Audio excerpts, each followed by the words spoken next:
okay, real talk for a sec. Who else out there has that, like, embarrassing pile of plastic? You know, the yogurt containers you swear you'll reuse, the takeout containers that just, like, multiply overnight. Ugh, it's the worst. Yeah, we've all been there. It's tough, right? Trying to be responsible, but plastic is just Seems like a everywhere. constant battle against this, like, tide of plastic. But what if, and stick with me here, what if instead of just, the usual recycling thing, we could, like, transform that plastic waste, turn it into something even better? Yeah, that's the idea behind upcycling. Upcycling, exactly. And guess what? This isn't just like sci-fi stuff. Scientists are actually doing this. Yeah, researchers at Oak Ridge National Laboratory, they're making some real breakthroughs in this area. So that's what we're diving into today.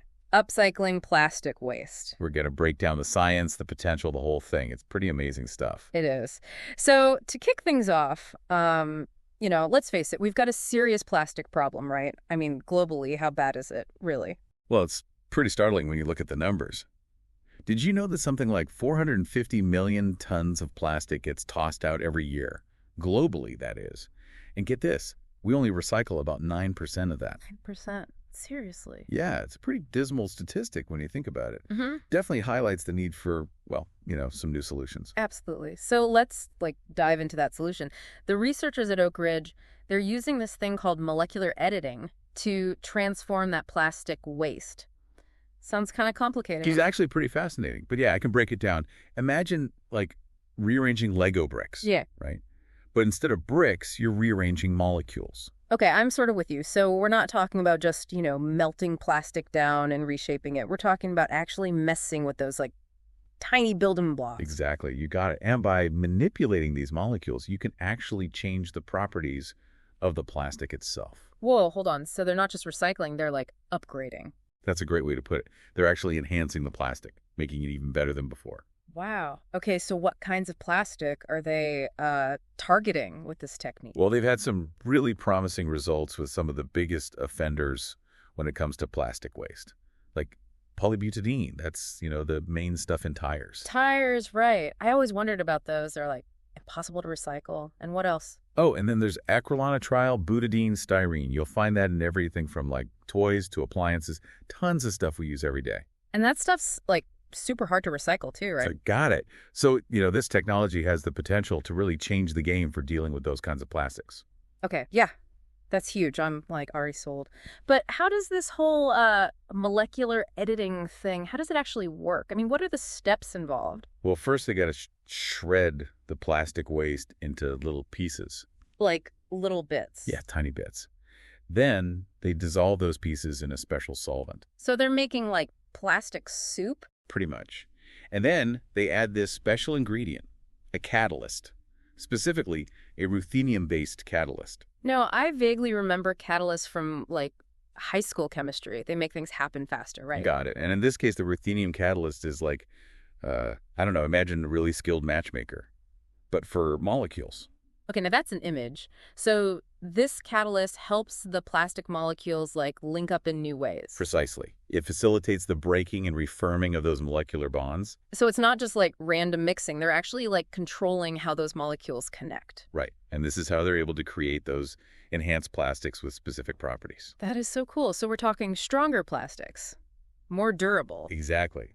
This is where it gets really interesting because we can potentially end up with materials that are way more heat resistant or even have better flexibility than the original plastic. Okay, mind officially blown. This is so much cooler than just melting plastic down and making a new water bottle. Absolutely. It's about taking something that was considered waste and turning it into something even better. I love it. But I'm kind of curious, how is this molecular editing different from, just melting plastic and molding it? Doesn't that also change the plastic's properties? Great question.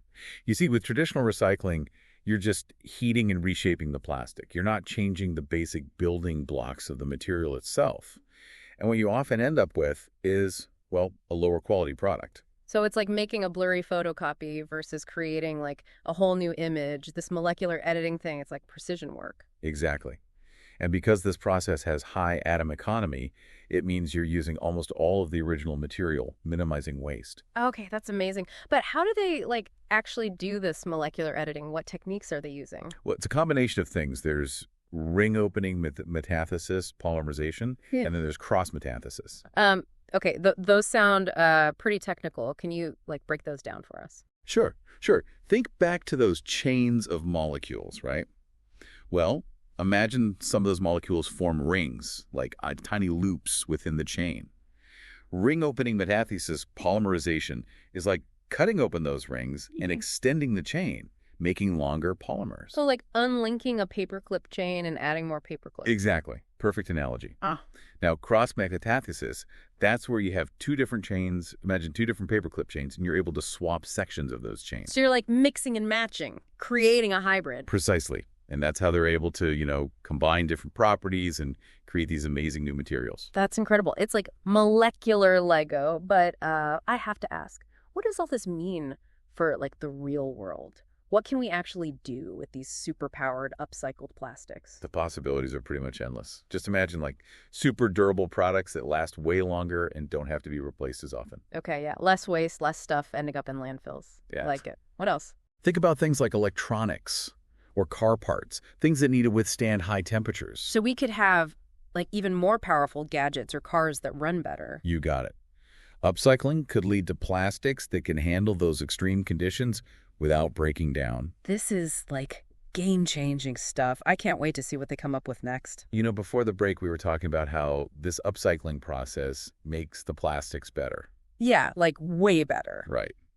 It's kind of cool, right? Yeah. Like, usually recycling is like making something worse. Yeah, totally. It's like you're getting a cheap knockoff of the original. Exactly. But this is different. This is like turning that plastic bottle into something totally new and improved. Yeah, it's like alchemy or something. It really is like turning trash into treasure. And this whole idea like fits into that whole circular economy thing, right? Yeah, exactly. The circular economy. Can you like remind me what that is again? Basically, it's about like moving away from that take, make, dispose thing we do now with like pretty much everything. Right.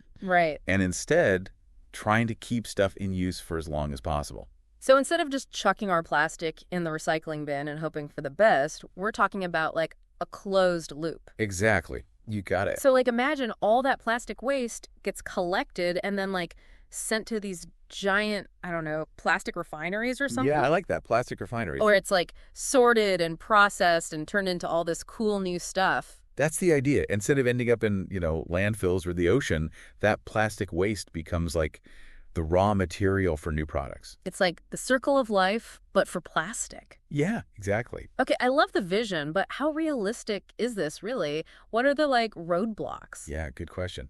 Well, one of the big ones is cost. Mm-hmm. Right now, making new plastic from scratch, it's often cheaper. Because of like oil and gas and all that. Yeah, fossil fuels are, unfortunately still pretty cheap, at least for now. Upcycling, on the other hand, it requires like specialized equipment and processes, which can be more expensive up front. So it's like the classic battle between short-term profits and long-term sustainability, right? You nailed it. But, and this is important, it's not like we're stuck with this forever. As the technology gets better and, production ramps up, the costs will likely come down. Right. And I guess like government policies could help too. Totally. Things like tax breaks for companies that do upcycling or investing in, research and development, that could make a huge difference. Yeah, totally. Make it more appealing for businesses to like jump on the upcycling bandwagon. Exactly. And of course, consumer demand matters too. Oh, yeah, for sure. If people are like willing to pay a little extra for stuff made from upcycled materials, that sends a strong message, right? Absolutely. Every purchase is a vote, they say. We have more power than we think. That's true. It's like voting with your wallet. Exactly. Okay, so we've talked about the benefits for, the environment and stuff, but I'm also thinking about like how this could shake things up for different industries. Yeah. That's a really interesting point. This technology could be disruptive, for sure. In a good way, hopefully. Well, yeah, hopefully. Like, let's take the plastics industry, right? Yeah, the folks who like make all the plastic in the first place. Exactly. Imagine a world where they're not just relying on, oil and gas to churn out more plastic. They could be like using plastic waste as their raw material. Exactly. And that can make the whole supply chain way more sustainable. Okay, yeah, that would be huge. Right. But it's not just about replacing like the old plastic, right? We're also talking about making like totally new materials. Oh, yeah. Materials that are like way better than what we have now. And that could lead to like new inventions and stuff, right? Totally. Like, let's take the car industry, for example. Yeah. Making cars lighter is a big deal, right? Helps them get better gas mileage. Yeah. So imagine using upcycled plastic to make car parts that are like super strong and lightweight. Oh, wow. That would be like a game changer. Right. And think about like construction. Oh, yeah. Like building houses and stuff with upcycled plastic. That would be amazing. I know, right? It would be a much more sustainable way to build stuff. Okay, this is all super exciting, but are there like any downsides we should be thinking about? Potential problems? Yeah, that's a good point. We always have to be careful about like unintended consequences, right? Right. For example, we need to make sure the upcycling process itself is environmentally friendly. We don't want to create more pollution while trying to solve the plastic problem. Totally. So it's not just about the end product, it's about the whole process, right? Exactly. And then there are the social and economic impacts to think about. Like, what do you mean? Well, if we switch to a more circular economy, some jobs might be lost, right? Like in traditional manufacturing. Oh, yeah, that's true. That's a bummer. But the good news is we'll also create new jobs in the upcycling and remanufacturing industries. Okay, so it's about like managing that transition and making sure people have the skills they need for those new jobs. Right. And we also need to make sure everyone benefits from this transition, not just like the wealthy or the tech savvy. Yeah, for sure. It has to be fair. Equity is super important. We don't want to create a system where some people get left behind. Totally. So this whole upcycling thing, it's not just about like the technology, right? It's about like changing how we think about stuff. Yeah, you got it. It's a whole new way of looking at the world. It's like realizing that waste isn't really waste. It's just like potential waiting to be unlocked. I love that. Potential waiting to be unlocked. You're like a more mindful way of living, right? Thinking about where things come from and where they go. Exactly. It's about like designing a system that's more in harmony with nature. And that's like a beautiful thing, right? It really is. Okay, well, I feel like we've covered a ton of ground, but I'm sure there's still like so much more to learn about this. Oh, yeah, totally. This is just the tip of the iceberg. So like, what are some of the big questions scientists are still trying to figure out? Well, one of the big ones is like how to upcycle more types of plastic, Because right now, it only works with certain kinds. Yeah, there are still some plastics that are like really hard to break down and re-engineer. So they're still searching for that like magic formula. Pretty much. And they're also trying to make the whole process more efficient and eco-friendly. So it's about like making sure the whole upcycling thing is sustainable too. Exactly. And then there's the question of like, what else can we do with these amazing new materials? We've talked about cars and construction, but who knows what other applications are out there? It's like the possibilities are endless. I know, it's super exciting. So we're back, and man, this whole upcycling thing, it's like seriously mind-blowing. I mean, we've talked about how it could like change everything. It really does have the potential to revolutionize how we deal with plastic waste. But, it's not all smooth sailing.